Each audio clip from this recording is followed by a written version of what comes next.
ओम शांति। 1/4/2025 प्रातः मुरली। ओम शांति। बाप दादा मधुबन। बाबा के मधुर महावाक्य।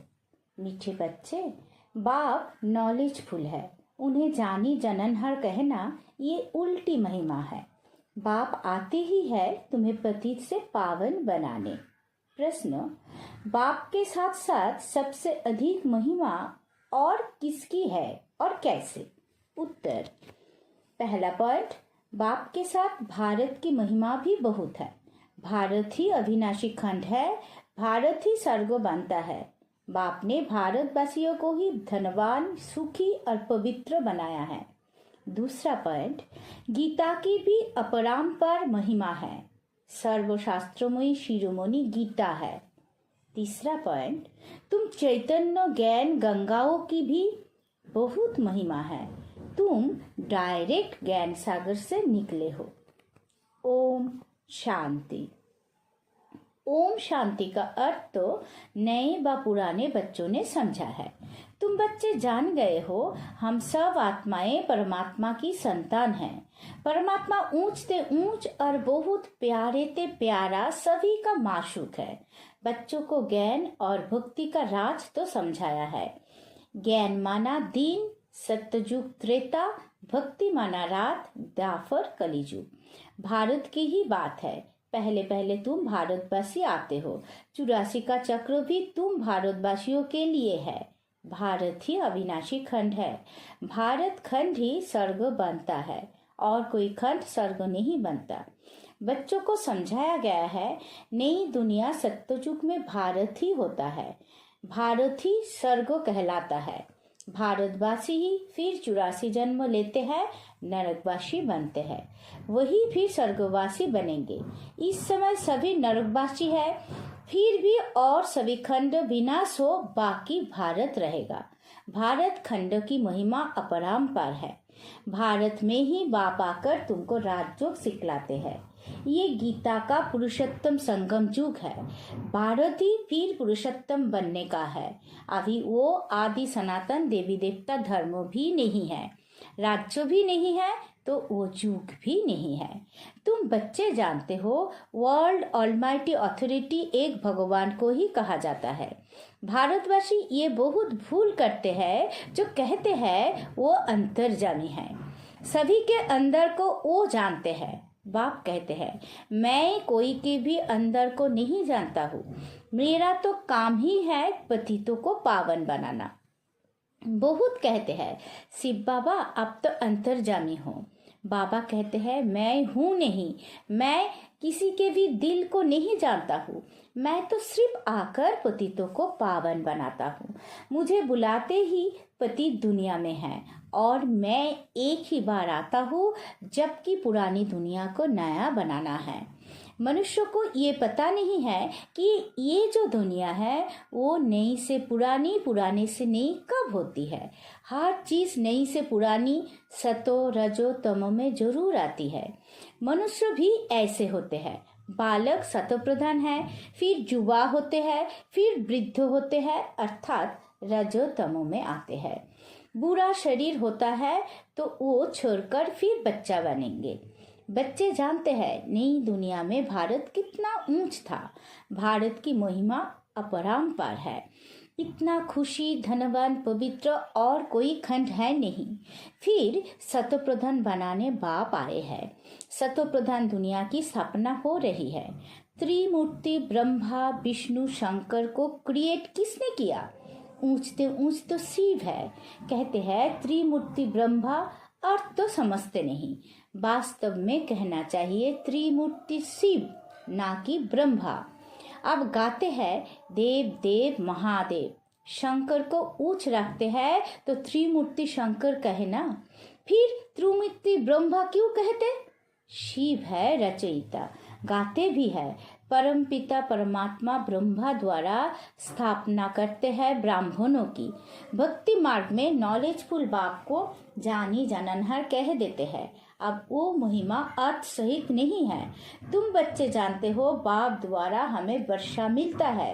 वो खुद हम ब्राह्मणों को पढ़ाते हैं क्योंकि वो बाप भी है, सुप्रीम टीचर भी है। वर्ल्ड की हिस्ट्री ज्योग्राफी कैसे चक्र लगाती है वो भी समझाते हैं। वही नॉलेजफुल है। बाकी ऐसे नहीं कि वो जानी जननहार है, ये भूल है। मैं तो सिर्फ आकर पतितों को पावन बनाता हूँ, 21 जन्मों के लिए राज्य भाग को देता हूँ। भक्ति मार्ग में है अल्पकाल का सुख, जिनको सन्यासी हठ जोगी जानते ही नहीं, ब्रह्म को याद करते हैं। अब ब्रह्म तो भगवान नहीं, भगवान तो एक निराकार शिव है जो सर्व आत्माओं का बाप है।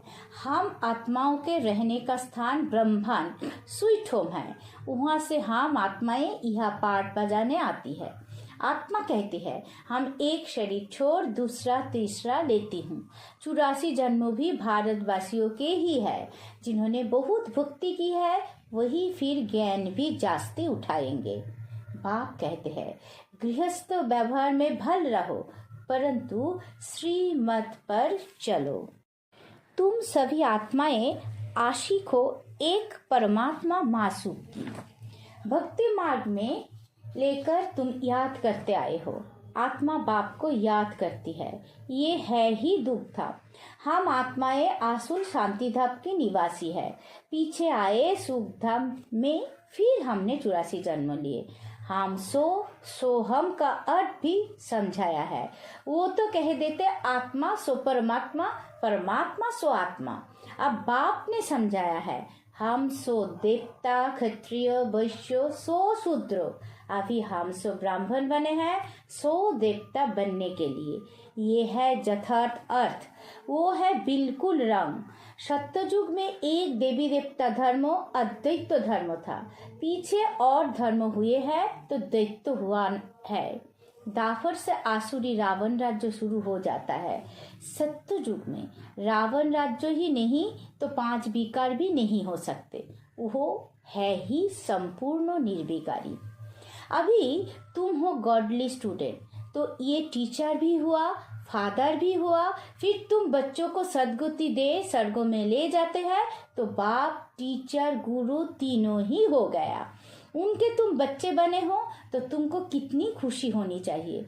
मनुष्य तो कुछ भी नहीं जानते। रावण राज्य है ना, हर वर्ष रावण को जलाते आते हैं, परंतु रावण है कौन ये नहीं जानते।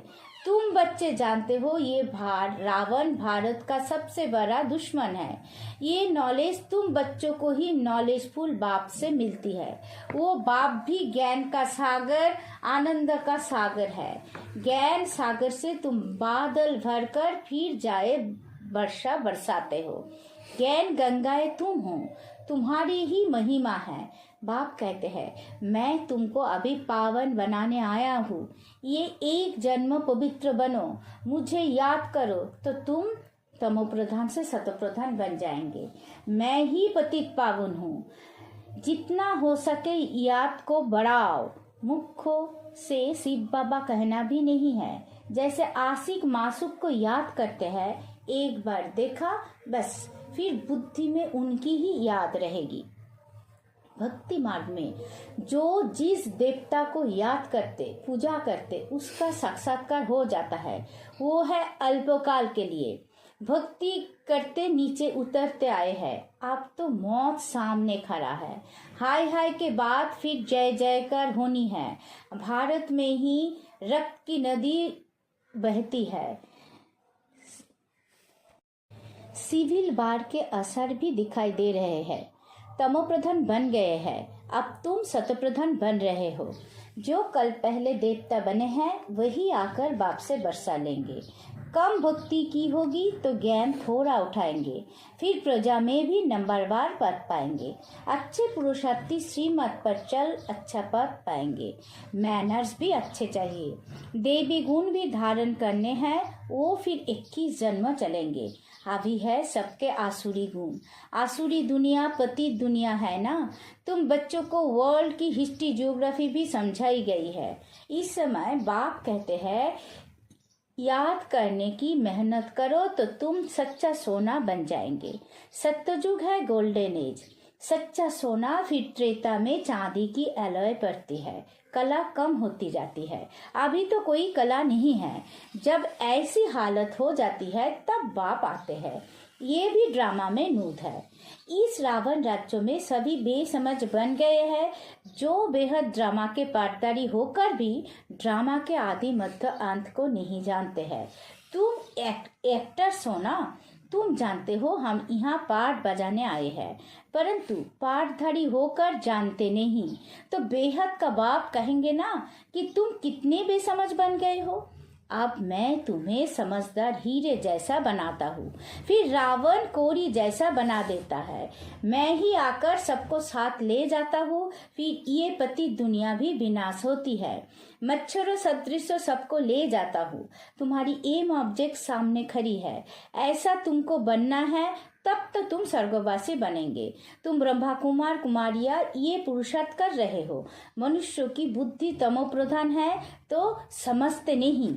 इतने बीके है तो जरूर प्रजापिता ब्रह्मा भी होगा। ब्राह्मण है चोटी, ब्राह्मण फिर देवता। चित्रों में ब्राह्मणों को और शिव को गुम कर दिया है। तुम ब्राह्मण अभी भारत को स्वर्ग बना रहे हो। अच्छा, मीठे मीठे सीखी लथे बच्चों प्रति माता पिता बाप दादा का याद प्यार और गुड मॉर्निंग। रूहानी बाप की रूहानी बच्चों को नमस्ते। हम सब रूहानी बच्चों की रूहानी माता पिता बाप दादा को याद प्यार गुड मॉर्निंग, नमस्ते नमस्ते नमस्ते। सदा रहेंगे हंसते। शुक्रिया मीठा बाबा, शुक्रिया। धारणा के लिए मुख्य सार। पहला पॉइंट, उच्च पद के लिए श्रीमत पर चल अच्छे मैनर्स धारण करने हैं। दूसरा पॉइंट, सच्चा आशिक बन एक मासूक को ही याद करना है। जितना हो सके याद का अभ्यास बढ़ाते जाना है। वरदान, निमित्तपन की स्थिति से माया का गेट बंद करने वाले डबल लाइट भव। जो सदा स्वयं को निमित्त समझकर चलते हैं उन्हें डबल लाइट स्थिति का शत अनुभव होता है। करण करावानहार करा रहे हैं, मैं निमित्त हूँ। इसी स्थिति से सफलता होती है। मैंपन आया अर्थात माया का गेट खुला। निमित्त समझा अर्थात माया का गेट बंद हुआ। तो निमित्त समझने से मायाजीत भी बन जाते और डबल लाइट भी बन जाते। साथ साथ सफलता भी अवश्य मिलती है। यही स्थिति नंबर 1 लेने का आधार बन जाती है। स्लोगन, त्रिकालदर्शी बनकर हर कर्म करो तो सफलता सहज मिलती रहेगी। मातेश्वरी जी के महावाक्य। पहला पॉइंट, मनुष्य आत्मा अपनी पूरी कमाई अनुसार भविष्य प्रारब्ध भोगता है। देखो, बहुत मनुष्य ऐसे समझते हैं हमारे पूर्व जन्मों की अच्छी कमाई से अभी ये ज्ञान प्राप्त हुआ है, परंतु ऐसी बात है ही नहीं। पूर्व जन्म का अच्छा फल है ये तो हम जानते हैं। कल का चक्र फिरता रहता है, सतो रजो तमो बदली होता रहता है, परंतु ड्रामा अनुसार पुरुषार्थ से प्रारब्ध बनने की मार्जिन रखी है। तब तो वहाँ सतयुगों में कोई राजा रानी, कोई दासी, कोई प्रजा पद पाते हैं। तो यही पुरुषार्थ की सिद्धि है। वहाँ देख तो ईर्ष्या होती नहीं, वह प्रजा भी सुखी है। राजा रानी प्रजा की ऐसी संभाल करते हैं जैसे माँ बाप अपने बच्चों की संभाल करते हैं। वहाँ गरीब साहूकार सब संतुष्ट है। इस एक जन्म के पुरुषार्थ से 21 पीढ़ी के लिए सुख भोगेंगे। ये है अविनाशी कमाई। जो इस अविनाशी कमाई में अविनाशी ज्ञान से अविनाशी पद मिलता है। अभी हम सत्ययुगी दुनिया में जा रहे हैं। ये प्रैक्टिकल खेल चल रहा है। यहाँ कोई छू मंत्रों की बात नहीं है। दूसरा, गुरु मत, शास्त्रों की मत, कोई परमात्मा की मत नहीं है। परमात्मा कहते हैं, बच्चे ये गुरु मत, शास्त्र मत, कोई मेरी मत नहीं है। ये तो सिर्फ मेरे नाम की मत देते हैं, परंतु मेरी मत तो मैं जानता हूँ। मेरे मिलन का पता मैं आकर देता हूँ। उसके पहले मेरी एड्रेस कोई नहीं जानता। गीता में भल भगवानुवाच है, परंतु गीता भी मनुष्यों ने बनाई है। भगवान तो स्वयं ज्ञान का सागर है। भगवान ने जो महावाक्य सुनाए हैं उनका यादगार फिर गीता बनी है। ये विद्वान पंडित आचार्य कहते हैं परमात्मा ने संस्कृत में महावाक्य उच्चारण किए, उसे सीखने बिगैर परमात्मा मिल नहीं सकेगा। ये तो और ही उल्टा कर्मकांडों में फंसाते हैं। वेद शास्त्र पर अगर सीढ़ी चढ़ जावे तो फिर उतना ही उतरना पड़े, अर्थात उनको भुलाए एक परमात्मा से बुद्धि जोड़ना पड़े, क्योंकि परमात्मा साफ कहते हैं इन कर्मकांडों वेद शास्त्र पढ़ने से मेरी प्राप्ति नहीं होती है। देखो ध्रुव, प्रहलाद, मीरा ने क्या शास्त्र पढ़ा, यहाँ तो पढ़ा हुआ भी सब भूलना पड़ता है। जैसे अर्जुन ने पढ़ा था तो उनको भी भूलना पड़ा। भगवान के साथ महावाक्य है, सांसों सांस मुझे याद करो, इसमें कुछ भी करने की जरूरत नहीं है। जब तक ये ज्ञान नहीं है तो भक्ति मार्ग चलता है, परंतु ज्ञान का दीपक जग जाता है तो कर्मकांड छूट जाते हैं। क्योंकि कर्मकांड करते करते अगर शरीर छूट जावे तो फायदा क्या मिला, प्रारब्ध तो बनी नहीं, कर्म बंधन के हिसाब किताब से तो मुक्ति मिली नहीं। लोग तो समझते हैं झूठ ना बोलना, चोरी ना करना, किसी को दुख ना देना ये अच्छा कर्म है, परंतु यहाँ तो सदाकाल के लिए कर्मों की बंधायोमानी से छूटना है और विकर्मों की जड़ को निकालना है। हम तो अब चाहते हैं ऐसा बीज डाले जिससे अच्छे कर्मों का झाड़ निकले। इसलिए मनुष्य जीवन के कार्यों को जान श्रेष्ठ कर्म करना है। अच्छा, ओम शांति। अव्यक्त तो इशारे कंबाइंड रूप की स्थिति से सदा विजयी बनो। शिव शक्ति का अर्थ ही है कंबाइंड। बाप और आप दोनों को मिलाकर करते हैं शिव शक्ति। तो जो कंबाइंड है उसे कोई अलग नहीं कर सकता। यही याद रखो कि हम कंबाइंड रहने के अधिकारी बन गए। पहले ढूंढने वाले थे और अभी साथ रहने वाले हैं। ये नशा सदा रहे। ओम शांति।